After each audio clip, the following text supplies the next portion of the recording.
Welcome to the Empty Opinions Podcast, bitch. All right, hello everybody. You're gonna find out soon that the intro song or the intro theme, the theme podcast is now way shorter by popular demand. It's like nobody told me to do it, but I just felt like I had to do it because it was way too long. Yeah, but I can't quit. Yeah. Yo, hello everybody, you are now listening to this fucking podcast. Hey, what's up everybody? You know that I'm about to go wild. Oh, I do not like to freestyle, but you know sometimes I feel like doing it. Or you people don't know I'm doing it, but guess what? You people are so stupid. Alright, that's how we're starting this. The intro's gonna be a quick stint. Exactly, that's how long that shit should be. For like however many episodes I've been using that theme song, it should have never been that long. Because even if I decide to freestyle or not freestyle, or the guest decides to freestyle or not freestyle, the issue becomes that it's too long, and then you might be not wanting to do it anymore. You have to wait until the theme song is over, which is not, the best thing. So that's why I made it short. But in case you didn't know, I've said it like 3 times already. But this is the Empty Opinions Podcast with Eladio Polanco. My name is Eladio Polanco, and this is a podcast where no topic is taboo. Sometimes I have guests on the podcast, but for this week, it's just gonna be me because of a thing of scheduling. I wasn't able to get a guest that I wanted. Next week for sure we'll have a guest. This is episode 85. And for this episode, well, real quick, I just want to say this really quickly. Should I do like all the I'll do that at the end. But really quickly, what I'll say is this. It's one of the cringiest things I've ever seen in my life that I don't really experience often. I just see it on the internet or see that it happens, is seeing a white girl cry. Like cry talking. Like when white women cry talk, usually people say they feel sad, but that shit just makes me cringe. And the reason I'm bringing this up is because it actually happened, in one of my classes recently when this white girl, we were talking about some injustices, and this white girl started crying, and I was just kind of like cringing. I couldn't hold back my cringe. Like I couldn't actually believe she was cry talking.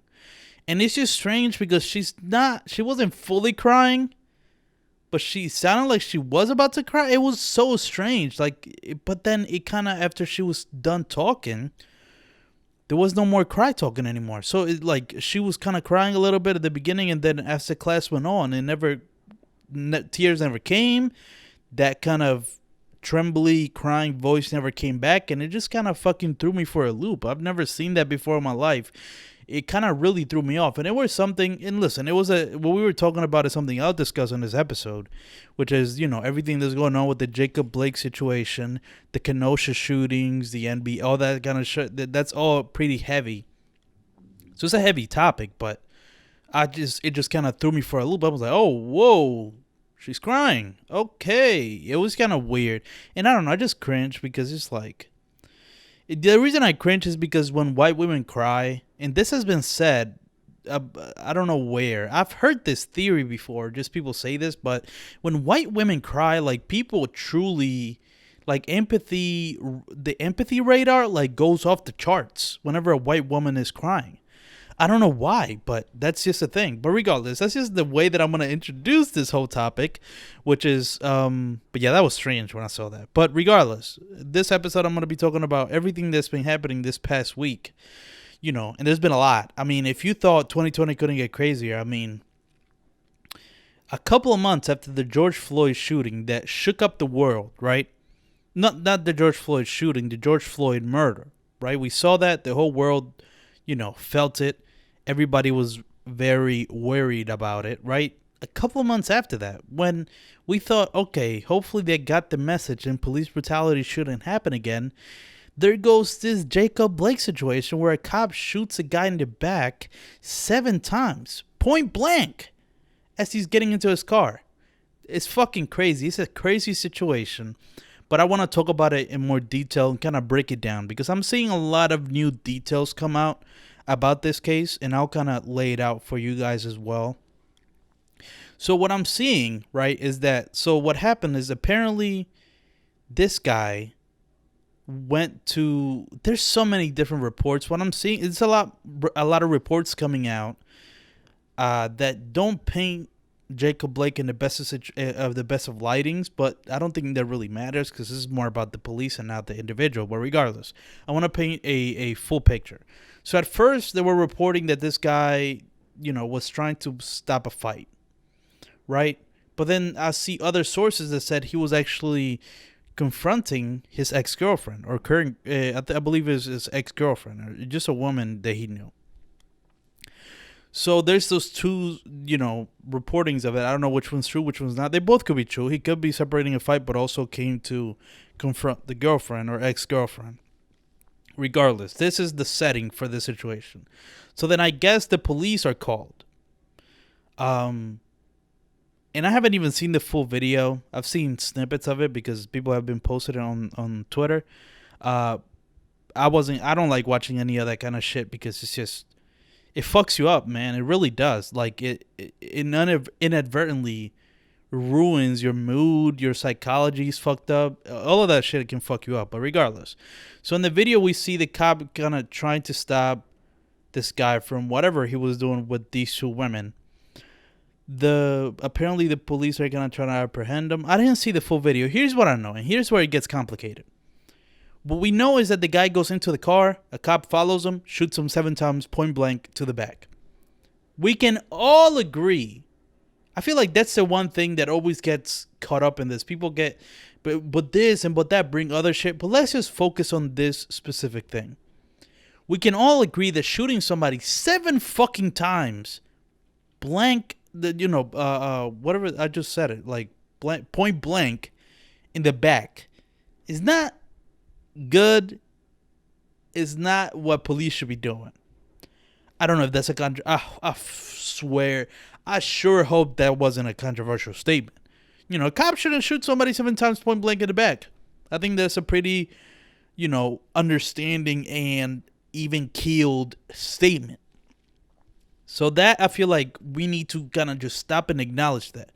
And not only just that situation, because that situation in itself is obviously bad, right? And everybody should recognize that it's bad and that some things need to happen to police, right?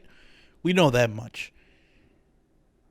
But then you add context into it, and then you realize that this is coming off the back of what happened to George Floyd, and the thing that the world went crazy over because a guy was killed because a cop had his, like, police negligence, which is an overall theme: police brutality, police negligence, corruption, a broken system in the police, right?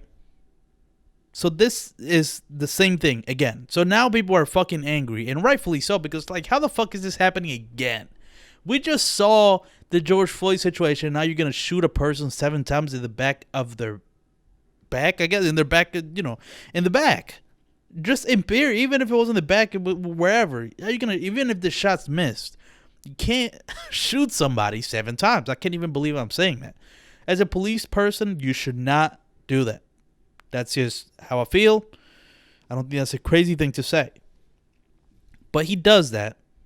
The guy goes on an administrative leave, the police that did this. Now everybody's outraged again, including me to a certain extent. But when I first heard this situation, it was just kind of like, again? I was just I'm numb. I'm starting to feel numb to a lot of this shit because it's just, how does this happen again? This should not be happening again, right? So that's just how I felt, right? Like seeing this. Like, wow, I can't believe this happened again. I'm still people being angry about it and talking about it, but I wasn't feeling much, right? It was only until the 2 most recent situation that I'm like, okay, now this is a big deal again, because I kind of wait to see how big something becomes, because there's been other shootings, there's been other police brutalities that have happened that don't get certain traction, or like things don't really happen. So for this Jacob Blake situation, I was definitely watching to see, okay, what are people going to do? How are people going to react to this? And that would to let me know how serious this is. Because I mean, to a certain extent, like I said, I'm numb, so I have to. So sometimes I see something I'm like, this is crazy, and then nobody reacts to it. And I'm like, what the fuck? Am I crazy? Like, what's going on? But for this Jacob Blake situation, definitely people were up in arms, but I wasn't seeing the same crazy thing happening that was happening with the George Floyd, right? So I'm like, okay, so I guess people might also be as numb to this as I was as well. But let's stay in in this situation, right? Because there's other two things that I want to talk about that that came because of this situation.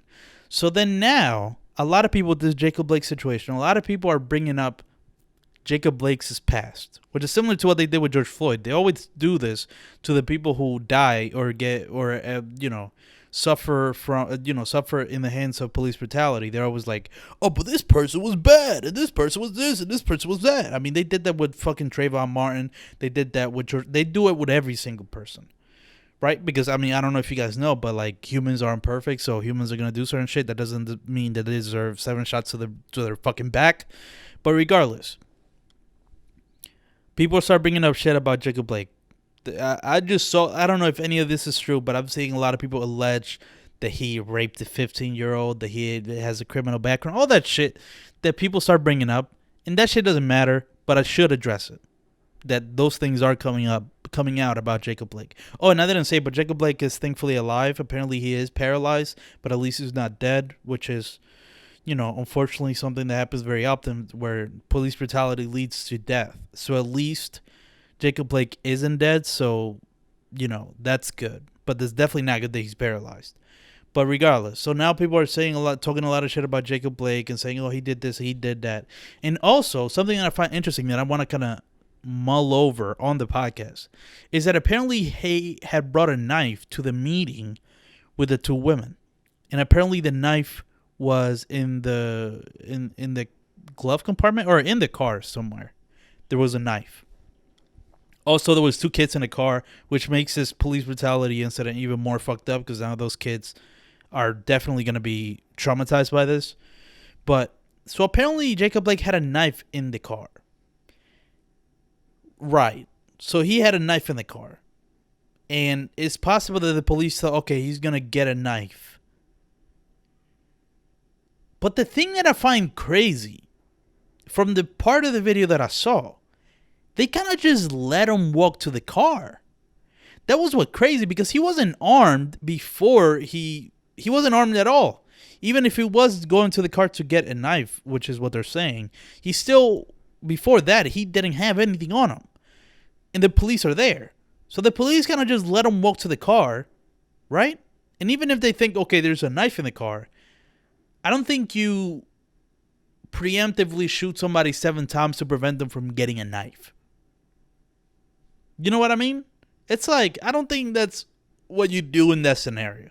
So in any way you decide to look at this, if you decide to look at this as, self-defense, this is that, in any way you decide to look at this, you need to realize that this is just police brutality, and this is what the people have been protesting for and calling for a reform of forever. This is just what they're doing to raise awareness again, because the police keep doing this. That's a problem. If you don't see that this is a problem, I don't even understand how you can't, because did you forget the George Floyd situation, and now you're seeing a couple months later kind of a very similar situation happens again? At this point, you can't deny there's an issue with the police. Now, what are the solutions to that? Obviously, a lot of people are saying defunding the police, abolishing the police, which I had my friend Jaja Robinson last episode to talk about. But there's a lot of different solutions that are coming up, which is great because now we're trying to find those solutions. But there is no doubt, even if you love the police, right? You love what they're standing for, you think they're necessary. You can't not say that it's fucking corrupt and that it needs, fucking reforming at the very least. Things need to be done at the very least to stop things like this from happening, aka accountability. And look, I did a whole episode on police accountability and police culture and all that shit, like episode 70 something, 76, 78. I don't remember which episode, but it's called Reform the Police, and I talk all about this in that episode. But so I'm not going to go into it again. But yeah, obviously something needs to happen. So that's kind of what's been happening with the Jacob Blake situation. And then when you think that situation can get crazier, two things happen that shakes up the United States. I don't know which one I should talk about first.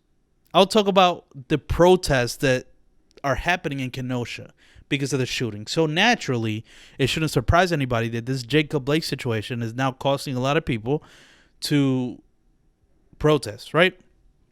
The fuck is going on, police department? You need to arrest this guy, and you need to fucking do something about whatever the fuck is happening in Kenosha, right? Totally fair. But with the protests, unfortunately, there are certain people. There come the rioters and the looters, which we've seen when George Floyd was murdered. We saw those people come out. You know, I mean, it was a national crisis, just how many stores were getting looted. But we see that happens. So that is happening. The protests are happening, and then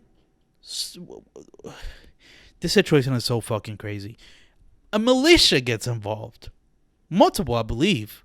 I don't know, but the right-wing militias are now feeling like the police aren't doing anything with these protests, and now we're gonna take the matters into our own hands, which is vigilantism. Is being a vigilante. Fuck it, vigilantism. I'll say it like I know that that's a real word. This is vigilantism, right? Regardless if whoever does this, that's the one thing we can say that's fucking working outside of the law to bring justice. Regardless if it's for a good cause or a bad cause, it's still wrong in the eyes of the law. So obviously this is bad regardless of who's doing it.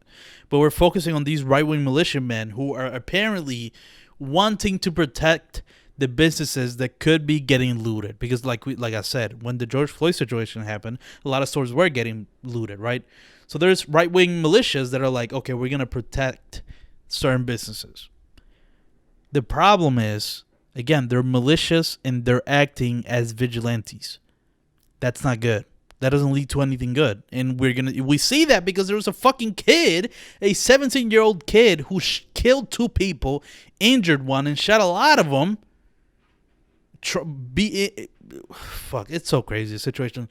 Being a 17-year-old and being part of this right-wing militia, which is to protect the businesses. Now, there's a lot of detail I can get into, right? Like, apparently this kid crossed state lines, but it was only like a 20-minute, car ride, so that doesn't make it that crazy that it crossed state lines, but it does, because that's when the FBI gets involved, because it's carrying an illegal firearm from state to state. The Federal Bureau of Investigation gets involved. I can't believe I know what the FBI stands for, but yeah. So that happens. The FBI is going to get involved regardless because it's crossing state lines. So crossing state lines, as much as people don't want to admit that it's not a big deal, it is, because it becomes a federal crime. But regardless, that's besides the point. This 17-year-old kid, part of a right-wing militia, has a gun, which he's 17, he's underage. He shouldn't have. He should not have an AR-15. Right? He is part of this right-wing militia. This video comes out from the protest without any context. This is what's so crazy. Whenever a video gets released on the internet without context, you best believe people are going to create some scenarios in their heads that are 99% of the time not going to be true. So this video comes out of this kid tripping, a bunch of protesters running at him. So this is a white kid with a gun, with a firearm, bunch of people running at him. This kid shooting at the protesters, getting up, walking past police, and leaving. I first learned of this video on a subreddit called Actual Freakouts. And I mean, people were on this kid's side. And reading all the comments, I was just like, yeah, I can see why they're on their side. Because like, oh, he's just defending himself. Knowing no context, by the way. There's no context behind this video. At least for me at this point. I see this video of this kid shooting a bunch of people that are coming after him. I'm like, okay, I can see how this is self-defense. But then details come out, and the more details that come out, the worse this fucking kid is. Look, I'm not even gonna learn his name. I don't give a fuck about learning his name. It's just a 17-year-old kid who killed 2 people, injured 1. So here's what actually happened. The facts are coming out, and there's probably gonna be more and more and more and more and more and more facts about this. But basically, here's what happened. This kid, who's part of this right-wing militia, 17 years old. Apparently, somebody throws something at him. One of the protesters throws something at this kid with the AR-15. The kid, naturally, shoots him in the head. Because that's what you do, right? When somebody throws something at you, you just fucking kill him in cold blood. Yes. The kid does that. Protesters realize that he just fucking killed somebody, or at least shot them, and they run after him to try to get the gun away from him. The kid with the gun trips. Either they throw something at him again that makes him fall, or he just trips on his own, but he trips. Bunch of people start running at him to try to take the fucking gun away that he just killed somebody with. Right? He shoots like 3 of them because they're coming after him. Later we find out, I think one of those people died and one of those people was injured. He gets up, walks past police, waves at them. Says, "Oh, I'm no threat, guys. I'm not doing anything, right? Just do this. There's nothing going on here, right?" The police just let him go. As the protesters are yelling, "He just shot these people. He just shot these people," right? Like they're yelling this. Police does nothing. Next day, so that was like Wednesday night, I believe. Or Tuesday night. Then Wednesday in the morning, or Wednesday just in general, the kid finally gets fucking arrested. And now this is when the story fucking blows over. Now it's when all the details are coming out, which are what I just mentioned to you. And then on top of that, there's footage of police talking to this kid and them just kind of conversating and chilling. So now there's proof that they were kind of working with each other, which then adds context and explains why the police kind of just let this kid go. If you don't understand how fucking crazy this situation is, then good for you. You're a blissful person right now. Ignorance is bliss. You might be the happiest person on earth right now. But this situation is so fucking insane that the police were working with a right-wing militia because they felt like, and this is the thing. I saw a tweet that was talking about why this could have been, right? And the thing is that it's very possible that police are feeling this pressure from all sides, being defunded, being abolished, having this nasty connotation, that now they feel so oppressed that they are going to take help from anybody. And who that anybody turns out to be? Right-wing militias who are now helping the cops. Fucking crazy situation. And so then this is where we're at right now, where the Jacob Blake situation has led to protests, and then the protests have led to the police not really handling this thing right and feeling, oppressed by the world. And then that leads to right-wing militia, like regular civilians with guns, helping the cops. If this isn't the beginning of a race war, I don't know what it is. Because obviously, and I say right-wing, a lot of these people are probably racist. I don't want to assume, but yeah. And look, a lot of people are saying that, and listen, I haven't put any intention behind what this kid did. I'm not saying this kid went there to kill people. He's certainly armed in a hostile situation. Put 2 and 2 together. I don't know what to tell you. I don't know. I can't say if he wanted to or not, but him being in that situation wasn't going to lead to anything good. What's my overall point with that? My overall point with that is just that when the Jacob Blake situation couldn't get worse, and the scrutiny of the Milwaukee police, or at least Kenosha Police Department, couldn't get worse, they start working with right-wing militias. And then this happens, where some people are dead, killing protesters because they're helping the cops.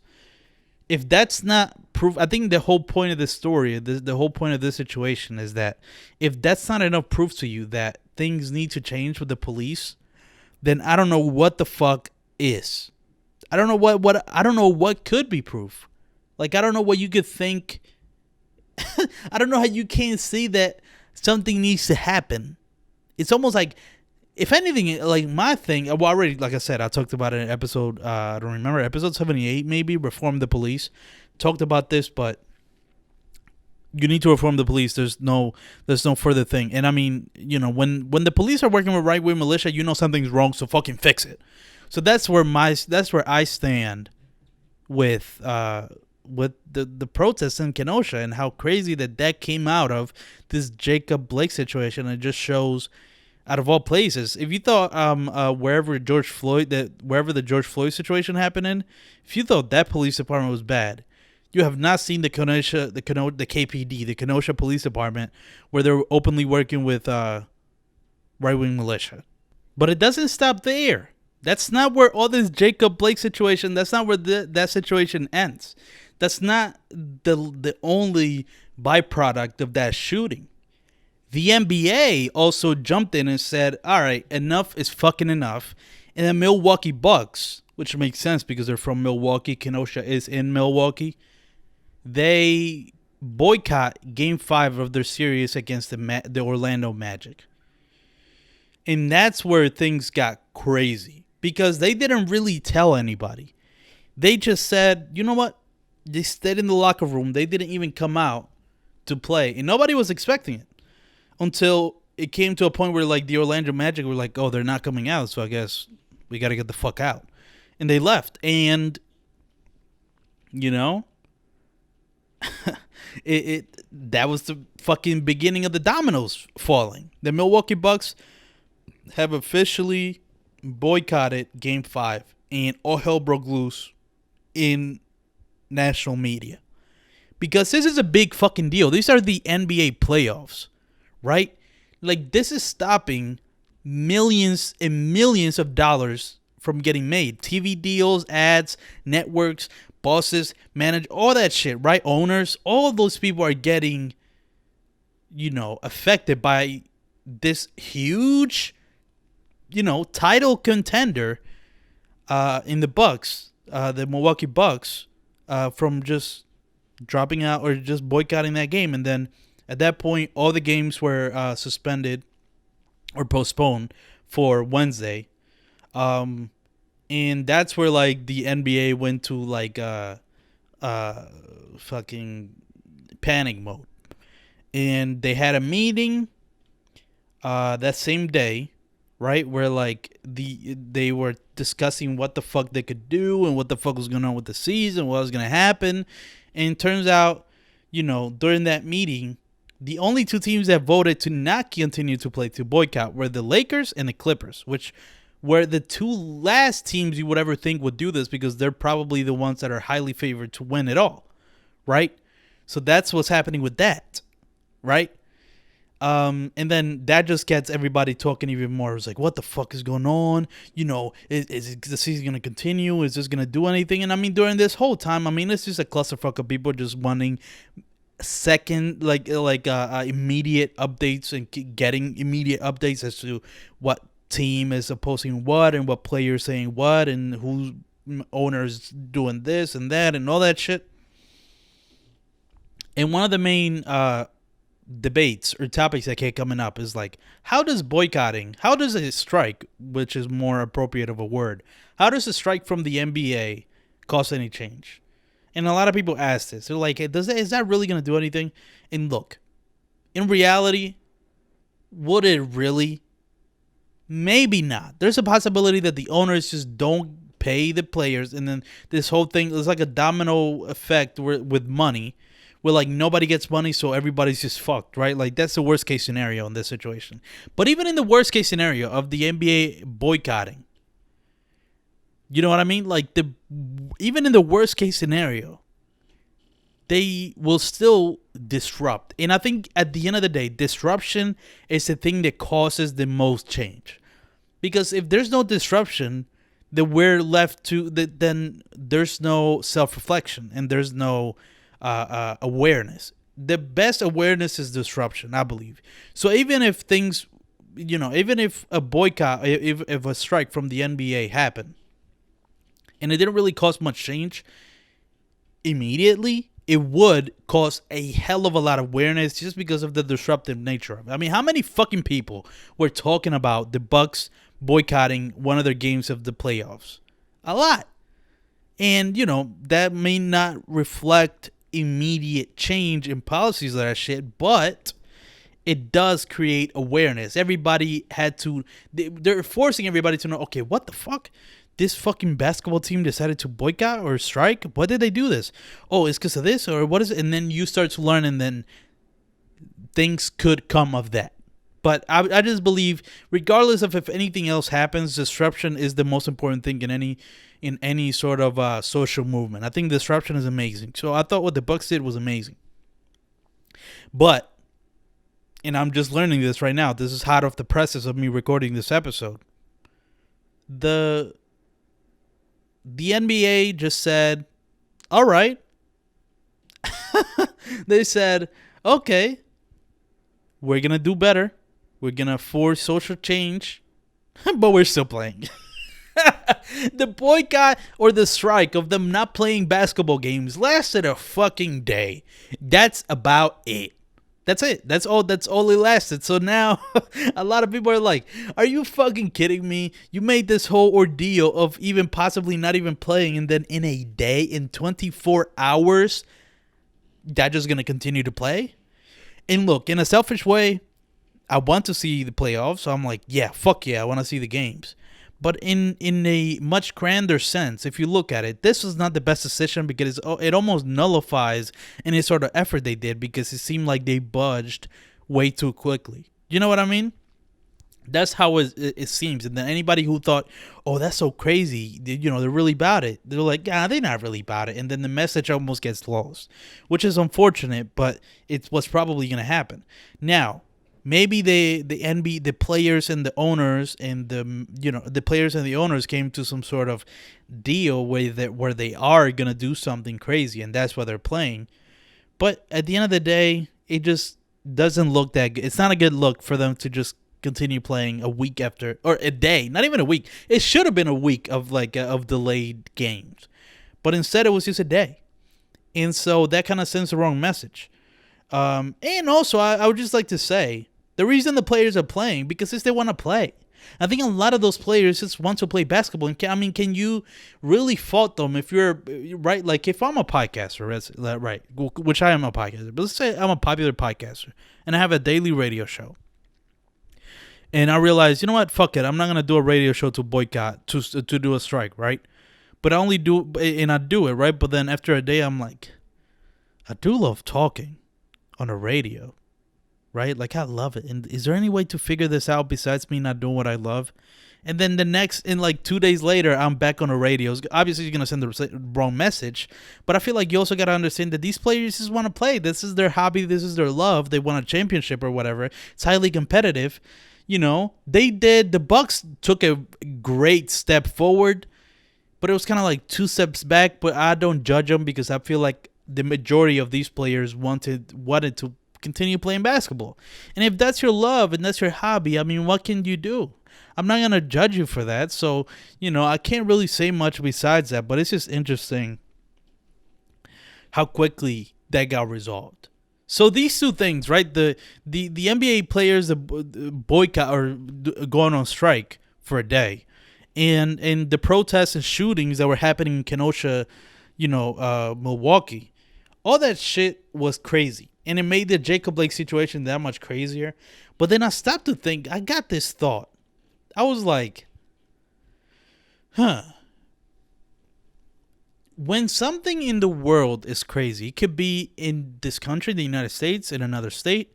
It could be in another country. It can be in another continent, right? When something really crazy happens, but then I always get kind of anxiety and I get worried for the world, and then I selfishly think, okay, what the fuck is going to happen to me? I feel like a lot of people go through that. But I was kind of experiencing that when I was working yesterday. I was seeing everything that was happening, and I was like, yo, the world is going to shit. The world is fucking crazy. What the fuck is going to happen? Right? Like, I'm really worried. Like, my anxiety is through the roof at this point. But then I just stop and look around me as I'm driving, and I see that around me, everything is fine. There's kids playing in a park. There's business as usual. People walking down the sidewalks. People eating at restaurants. People playing basketball. Like all that kind of stuff. I see it all around me. And I'm like, interesting. So the world is seemingly going to shit. Bad thing after bad thing keeps happening. But I look around me and everything is just fine. So that creates a weird dilemma to me that it kind of separates. I don't know. It separates. It becomes like a cognitive dissonance almost. And I hope I'm using that term right because I use it a lot, and I don't necessarily know what it means. I just think I know how to use it in context. But I feel like it does create this weird cognitive dissonance where like the world is going to shit, and I want to talk about these things and like I'm advocating for social change and realize a lot of the things need to happen. But then I look around me and everything is fine. So then it creates. This reminds me of a joke that this comedian Rami Youssef said, where he said, the day the Muslim ban happened, I was, really sad. But then that same day, I got a Taco Bell commercial. He was talking about, he has this great line. It was like, people saying, this is a horrible day for all Muslims. And he was like, I mean, but not all Muslims. And that's kind of how I feel right now. And I don't really understand what he's saying. It's like the world is going to shit, but personally everything is going fine. So it's like, what should I really focus on at the end of the day? Should I focus on the great things happening in my life or the bad things happening in the world that I can't necessarily change? It's a weird, tricky situation that I found myself in recently. Like, but so I just wanted to kind of talk about that. Like, how do you proceed and really feel bad for something if personally nothing's being affecting you? Because I feel like at the end of the day, all humans are selfish and all humans just care about themselves. To a certain extent, some people care more than others. But I just find it interesting that like I was just looking around when I see that, in Kenosha people are getting shot, the NBA is going on strike, and then I see people just on swings, like kids on swings, just having the time of their life. And I'm like, weird dichotomy happening in my head. I didn't know how to reconcile with that. I guess the only way I could is just addressing the things that are happening, talk about it, and then also, live my life. And I think, and this is also something I kind of want to talk about real quickly. I saw a post on Reddit from somebody, from this white kid that was like, I hate feeling being pressured into caring or doing all this shit when I don't want to experience negativity. I don't want to do this. I don't want to do that. I'm tired of all this shit happening and people blaming me and talking shit about me not doing anything, right? I found that interesting because it's like, I bet you there's a lot of white people feeling like this. We're like, they almost have to speak on and they almost feel like all white people have to be social justice warriors. I don't even want to use that term. People hate that term. Activists. They're like, speak on all the crazy injustice that's happening in the world. And they're like, I don't want to do that. I just want to live my life. One, I feel you. But two, that's what white privilege is. I'm sorry to any white person that feels like, man, this is so much. I don't want to deal with all this negativity. I just want to live my life. I don't want anything bad happening to me, right? Right? Like a lot of white people are feeling that way. Here's the thing, white people.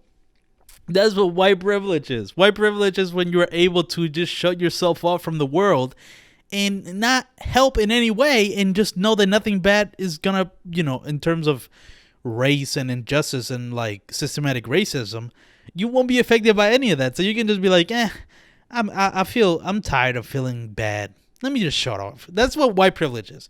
And look, whatever. If you decide to do that, whatever. You're going to do whatever you're going to do. But I feel like at the very least, right, if you're feeling like, oh, they're asking too much of me, don't put that much pressure on yourself. All you have to say is, publicly, like as an ally, right? Like they say, oh, what can white people do to help against systematic racism when it seems like such a crazy task to fix? As a white person, even if, especially as a white person with no power, right? Like if you're not a powerful white person, if you're just a regular old, Joe, that's a white name, isn't it? Joe, yeah, there's a very stereotypical, or Michael, James. I'm trying to think. What are stereotypical white names? I almost said Ephraim. That's definitely not a stereotypical white name. Whatever. Let's use Joe. If you're a regular old Joe, you're like, how the fuck can I help with systematic racism? You know, I'm feeling overwhelmed here. I don't want to do all this shit. All you have to do is just be like, it's just tweet. If you have a public platform, all you have to say is just, you don't have to be an activist. You don't have to fucking go above and beyond and donate money or be out there in the trenches. All you have to do is just, anytime that kind of topic comes up, either be on the side of the people that are saying systematic racism exists, or if you wanted to do something more public, is if it's not just around your circle, all you have to tweet is like, what, we need to reform the police. What's happening with the police is crazy. You know, Black Lives Matter. Even just you tweeting Black Lives Matter is enough support. You know what I'm saying? Like, I feel like a lot of regular white people are feeling like, I don't know what the fuck to do. They're asking me to be an activist. No, man, dude, don't go crazy. Just say Black Lives Matter. Say reform the police. Say whatever it is that you, if you understand where this movement is coming from, just tweet your support or just put it on your Instagram, put it on your Facebook. Very simple. Just put it out there and then that's it. You don't have to worry about it ever again. You know, if you don't want to do that much, it's just about like I feel like if enough white people do that, then that's how you kind of start dismantling systematic racism. Because like I said, you don't have to do a lot, but you should do something. Because if white people are just like, oh, this is just annoying me, I'm shutting off. This is just too much negativity. I hate people like commenting on this shit. I'm done. Nothing's ever gonna happen. Because believe you know, regardless of what you think, for this movement of Black Lives Matter and reforming the police and defunding the police, white people are necessary because the majority of people in this country are white. So, you know, that's what I would say to that guy that was kind of complaining, saying, yo, they're asking too much of me. Just, no, don't worry about it, man. Just, in conversation, just say that you support it or just tweet a simple statement like Black Lives Matter. You know, if you're a regular white person, I don't think people are going to ask too much of you because what the fuck else can you do? You're just a regular white guy. Now, these white people that have power, that could actually create some change, when they don't do it, then I don't think they are able to complain because you have this power. You probably are able to create much more power than fucking 100,000 black people could ever do. So that's different. But if you're just a regular old white guy, just tweet your support or just say your support whenever you're talking about it with somebody else. But wow, yeah, that's it. That's episode 85 of the Empty Opinions podcast. A lot of things discussed. Very interesting episode. I got a lot out. You know what I'm saying? I feel like this was a great episode. But yeah, that's it. Before I end this episode, I'm just gonna plug some things. Make sure you follow the social media. Well, first, go to the website, Empty Opinions Podcast. There you can no. The website is emptyopinions.com. Go there. You can see the YouTube videos that I post. You can see the podcast episodes that come out. But if you want to also follow us along on social media, it's My Empty Opinions on Twitter and Instagram. Very simple.